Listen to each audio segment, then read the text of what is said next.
Titanic के बाद अगर लोगों को किसी शिप पर यकीन था तो वो थी MV एक्सप्लोरर। ये दुनिया की पहली क्रूज शिप थी जिसको खास बनाया ही बर्फ में चलने के लिए था। इसकी परफॉर्मेंस इतनी अच्छी थी कि इसने एंटार्क्टिका में कई शिप्स को रेस्क्यू करने का रिकॉर्ड भी बनाया है। लेकिन 23 नवंबर 2007 की रात को काले और वीरान सदर्न ओशन में इस शिप के साथ एक ऐसा हादसा पेश आया कि इसको बीच समंदर में ही अकेला छोड़कर निकलना कैप्टन की मजबूरी बन चुकी थी। जेम टीवी की वीडियोस में एक बार फिर से खुशामदीद। नाजरीन, 1960s में समंदर के रास्ते एंटार्क्टिका का सफर करना तकरीबन नामुमकिन समझा जाता था, क्योंकि वहाँ पर समंदर बर्फ से भरा होता था और इस सूरत में किसी नॉर्मल शिप का वहाँ पर जाना मौत को दावत देने जैसा ही था। मगर एक स्वीडिश अमेरिकन बिजनेसमैन एरिक लिंडब्लेड ने इसे चैलेंज समझकर कबूल किया और एक ऐसी शिप बनाने का इरादा किया जो बाआसानी एंटार्क्टिका का सफर कर सके और जो लोग एंटार्क्टिका देखने का ख्वाब रखते थे वो अपना ख्वाब पूरा कर सके। इसी मकसद के लिए एक स्पेशल शिप तैयार की गई जिसकी लंबाई 240 फुट और वजन 2300 टन से भी ज्यादा था। इस शिप को लिंडब्लेड एक्सप्लोरर का नाम दिया गया। एक्सप्लोरर का कंपैरिजन अगर इतिहास की मशहूर शिप्स टाइटैनिक या फिर RMS ओलंपिक से किया जाए तो ये उनसे छोटी तो जरूर थी, मगर मजबूती में इसका कोई जवाब नहीं था। ये वो पहली क्रूज शिप बनाई गई थी जिसका मकसद पैसेंजर्स को एंटार्क्टिका के बर्फीले पानी की सैर कराना था। नॉर्मली ये काम आम शिप्स नहीं कर सकती। अगर कभी शिप्स को बर्फीले समंदर में जाना हो तो उनके आगे आइस ब्रेकर लगाया जाता है, लेकिन ये आइस क्लास 1A शिप यानी इसको बर्फ में चलने के लिए आइस ब्रेकर की जरूरत नहीं थी, बल्कि इसका बाव ऐसे डिजाइन किया गया था कि शिप के वजन से ही बर्फ टूटती जाती थी। इस शिप में 104 पैसेंजर्स और 54 क्रू मेंबर्स के लिए जगह मौजूद थी। क्रूज शिप में तमाम लग्जरी फैसिलिटीज के साथ साथ एक और चीज भी थी जो MV एक्सप्लोरर की शान में इजाफा कर रही थी, क्योंकि इसे खास तौर पर एंटार्क्टिका के सफर के लिए बनाया गया था और वहाँ मौजूद बर्फ से महफूज रखने के लिए इसके हल को डबल लेयर में बनाया गया था। लॉन्च होते ही ये शिप पूरी दुनिया में फेमस हो गई और लोग इस पर सवार होकर एंटार्क्टिका जाने की ख्वाहिश रखने लगे।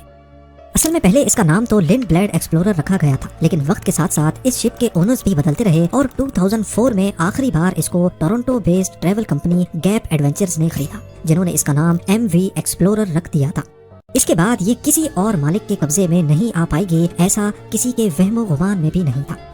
2007 तक MV एक्सप्लोरर एंटार्क्टिका के 250 कामयाब सफर कर चुकी थी, लेकिन इसी साल के नवंबर में इसको एक ऐसे सफर पर रवाना होना था जहां से लौटकर ये कभी वापस नहीं आएगी। ये नवंबर 2007 था। MV एक्सप्लोरर अपने 19 रोजा सफर के लिए बिल्कुल तैयार थी।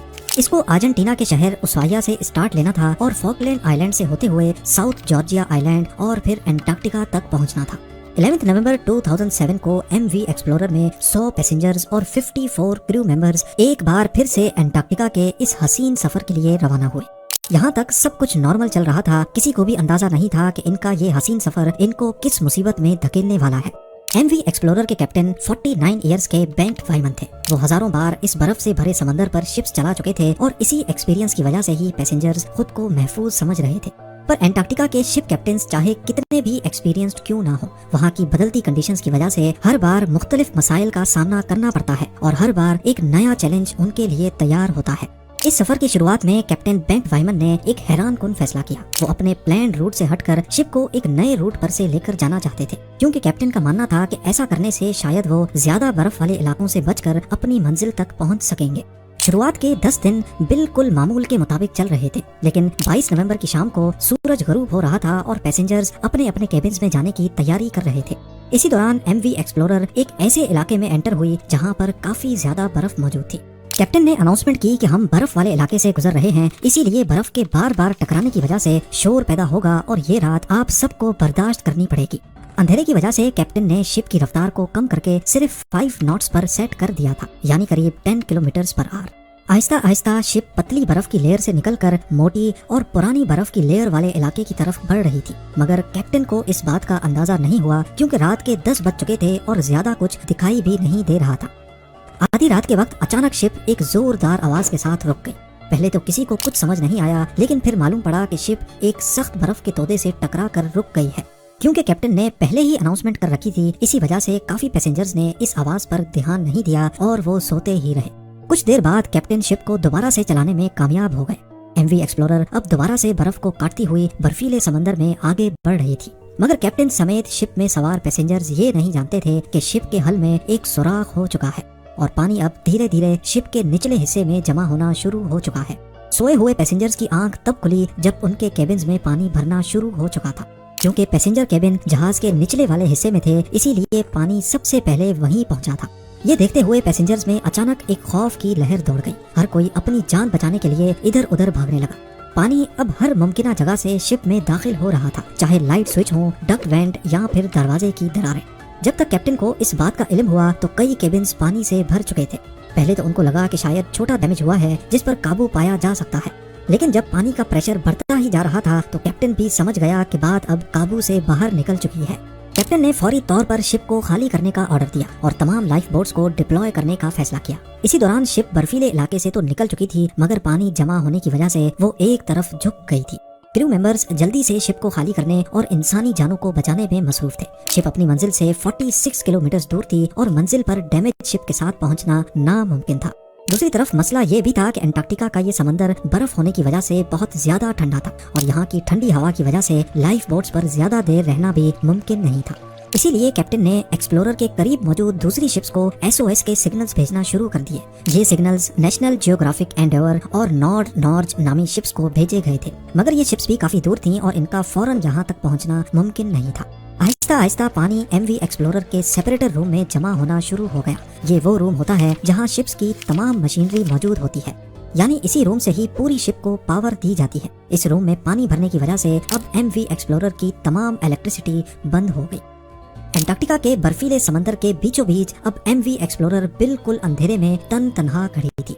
इसके इंजन्स बंद हो चुके थे और अब शिप सिर्फ समंदरी लहरों के रहमो करम पर थी। कैप्टन को जहां इवैक्यूएशन की फिक्र थी, वहीं अब उसको एक और ख्याल भी तंग कर रहा था। अगर शिप का इंजन दोबारा से ऑन ना किया गया तो तेज हवाएं और लहरें शिप को दोबारा बर्फ वाले इलाके में धकेल सकती थी। इलेक्ट्रिकल फेलियर की वजह से इंजन्स को मैनुअली तरीके से ऑन करने की कोशिश की गई। खुशकिस्मती से ये आइडिया काम कर गया और इंजन्स एक बार फिर से स्टार्ट हो गए। क्रू मेंबर्स ने शिप को खाली करने का प्रोसेस मजीद तेज कर दिया। कुछ ही देर में जहाज पर सवार तमाम अफराद 4 लाइफ बोट्स में सवार होकर ठंडे तरीन पानी में उतर गए। कुछ देर तक कैप्टन और चंद क्रू मेंबर्स शिप को सीधा करने की कोशिश करते रहे, लेकिन आखिरकार इंजन एक बार फिर से बंद हो गए। अब MV एक्सप्लोरर में पानी तेजी से भरता जा रहा था और कैप्टन को जल्द अज जल्द कोई फैसला करना था। लिहाजा कैप्टन और चंद क्रू मेंबर्स भी शिप से उतरकर लाइफ बोट्स में सवार हो गए। अब ये 150 से ज्यादा लोग लाइफ बोट्स में मौजूद ठंडे तरीन सदर्न ओशन में खुले आसमान के नीचे किसी मदद का इंतजार कर रहे थे और ठंडी हवा इनका इंतजार मुश्किल से मुश्किल बना रही थी। अगले 4 घंटों तक ये इंतजार जारी रहा और आखिरकार एक शिप इनको बचाने के लिए पहुंच गई। ये नॉर्ज शिप थी जिसे कैप्टन ने SOS कॉल दी थी। तमाम लोगों को तो कामयाबी से बचा लिया गया, लेकिन MV एक्सप्लोरर के नसीब में डूबना ही लिखा था।